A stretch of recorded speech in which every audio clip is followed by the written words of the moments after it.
Knowing family medical history is important. Sometimes it can be the difference between life and death. Tonight, Brian Mastry and producer Roger Hamer track one woman's search for that information. Nancy Feldman's childhood was everything one could ask for.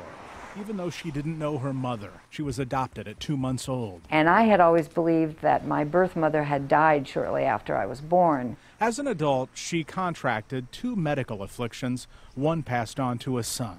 A doctor convinced Nancy to learn her medical history by finding her birth mother. So this is the room, Nancy. Nancy returned to where her adoption took place, the Nebraska Children's Home. She and caseworker Becky Crowfoot began the search for Nancy's past. Why worry about this now?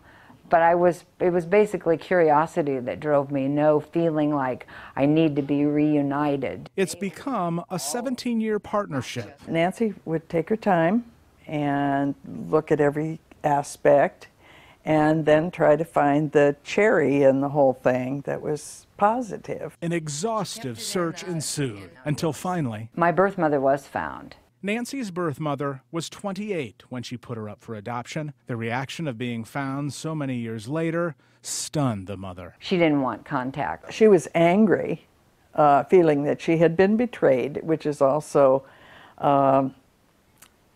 common for birth mothers of that era. Although I was disappointed and possibly a little hurt at that in the beginning, I understood it. Nancy discovered her mother, who passed in 2009, lived a good life.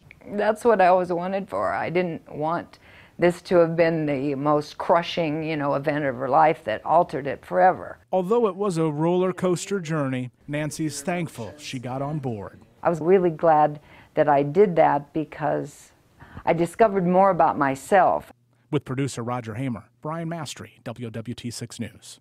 Becky Crowfoot convinced Nancy's birth mother to provide information that can help Nancy's future medical situation. These women were so captivated by the experience that they wrote this book. It is called Family Medical History Unknown Adopted. Nancy Feldman says she has had contact with her half-siblings following her birth mother's death and has developed a good relationship with one of them.